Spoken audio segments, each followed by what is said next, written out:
-2 -3, +k +3, -2 மற்றும் +2, +3 ஆகிய முனைகளை வரிசையாக கொண்ட நாற்கரத்தின் பரப்பு 28 சதுர அலகுகள் எனில் k இன் மதிப்பு காண்க. நாற்கரத்தின் பரப்பளவுன்னு சொல்லிட்டாங்க 28 சதுர. நாற்கரத்தின் பரப்பளவு கொடுத்துட்டாங்க, எது கேட்குறாங்க? அவங்களே சொல்லிட்டாங்க ஆர்டராக தான் இதை கொடுத்து வச்சுக்கிறேன்ட்டாங்க, வரிசையாக கொண்டுன்னு சொல்லிட்டாங்க. அப்போ வரிசை நம்ம மாற்றி எழுத அவசியம் இல்லை. இப்போ நாற்கரத்தின் பரப்பளவு அவங்க கொடுத்துட்டாங்க. இங்கே நாற்கரத்தின் பரப்பளவு ஃபார்முலா எழுதலாம், சொல்லுங்கம்மா.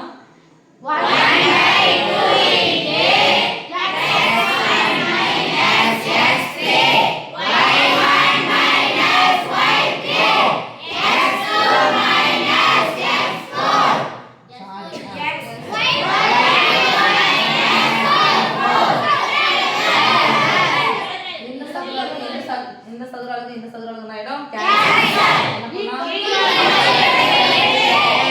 இப்போ முதல் புள்ளி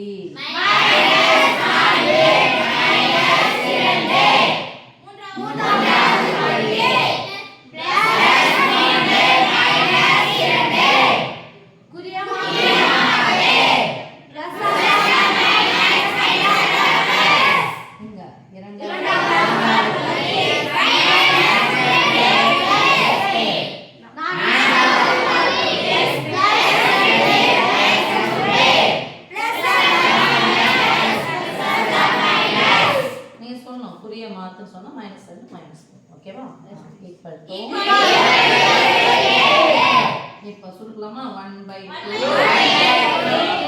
கொஞ்சம் கிட்ட போயிடணும், ஏன்னா டிஸ்டன்ஸ் குறையில -4 -3 சேர்த்தா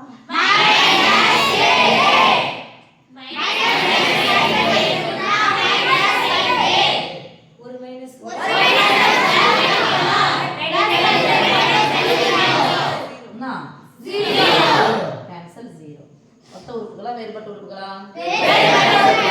எதுவுமே பண்ணக்கூடாது.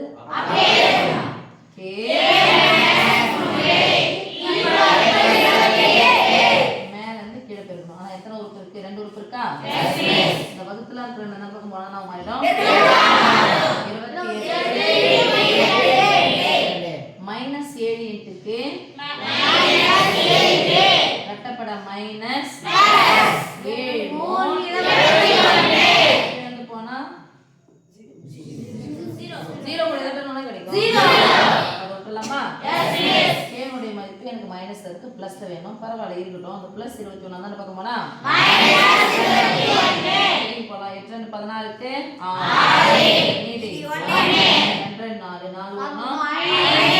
பிளஸ் 21 சமக்குறிக்கு அந்த பக்கம் போனா -21. 6ல இருந்து ஒரு மைனஸ் வந்தா கழிக்கணும். 6ல இருந்து 1 நீங்கன்னா -7k = 37. 7வது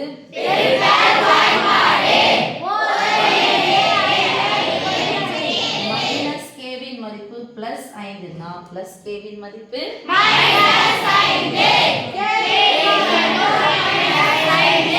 ஓகே சாமி.